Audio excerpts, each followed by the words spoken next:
蜜汁叉燒，嗱呢個菜呢又係小朋友好中意食噶，因為放暑假嘅原因呢，娟姐呢段時間都會多分享一啲小朋友中意食嘅菜式，好似呢個叉燒肉啊，小朋友對佢真係冇抵抗力噶。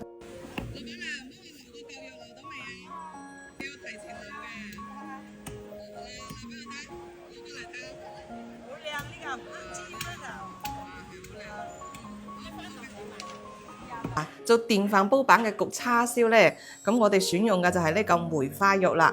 因為呢梅花肉啊，佢有肥有瘦，而且呢啲肉質比較嫩滑一啲，所以呢用電飯煲嚟焗嘅話呢，佢就特別好食嘅。如果你想話用烤箱嚟做嘅話，咁你就可以選擇豬頸肉啦，或者係嗰個五花肉啦，嗰啲烤出嚟呢會更加好食嘅。但梅花肉呢，留邊一塊會更加靚仔一啲呢，咁呢我哋就要提前叫老闆娘幫我哋留定好啦。因為呢嚿肉呢，佢係特別搶手嘅，咁呢嚿肉呢，就係嗰個頭嗰部分，第一塊呢就唔好要，咁呢呢度大概係2塊、3塊、4塊咁啦，就要呢幾塊就係最靚嘅，因為呢佢唔會甩呈啊，甩呈嘅話呢佢就冇咁靚嘅。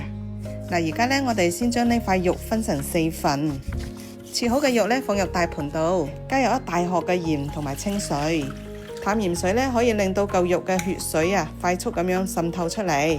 咁樣啲肉嘅話呢，食起身就冇咁重嘅腥味。清洗乾淨，我哋吸乾啲水分佢，跟住就到醃製嘅環節啦。加入薑蔥蒜，少少米酒去腥蒸香。做叉燒呢，就肯定少唔到呢個叉燒醬啦。咁我呢度嘅份量呢，就係加入咗4匙羹嘅。呢個叉燒醬味道好正宗。之前呢，用佢嚟做叉燒排骨啊，鹹蛋黃焗叉燒啊，個味道都係非常之唔錯噶。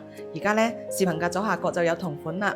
如果有需要嘅朋友都可以參考下噶。最重要呢，就係配料表乾淨，特別係做俾小朋友食嘅就要食得放心。一般做叉燒呢，我都會提前去買呢嚿肉嘅，咁買翻嚟呢，馬上就要醃味噶啦，因為呢醃好啊都要2-3個鐘嘅，咁樣先夠入味嘅喎。而家呢叉燒我哋就醃好味啦，跟住呢就係用電飯煲嚟焗啦。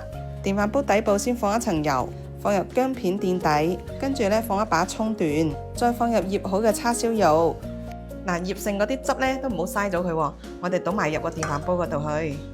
電飯煲焗叉燒係唔需要加水嘅，因為等陣佢會出水㗎。撳上煮飯鍵，時間大概30分鐘左右啦。中途呢一定要同佢反下面喎。如果想食乾身少少嘅呢，可以再撳多次煮飯鍵，同佢收汁，咁樣就好靚㗎啦。好多人都話做出嚟冇咁靚嘅顏色，其實臨出鍋前呢，你掃翻啲汁水喺表面，其實一樣可以做出咁靚嘅叉燒嚟㗎。嗱，呢個賣相係咪同賣嘅差唔多呢？剩餘啲汁可以淋翻少少上去㗎。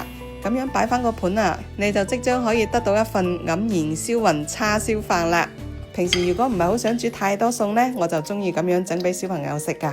小朋友話喎，咁樣食好似出去食快餐嗰種感覺，好正啊！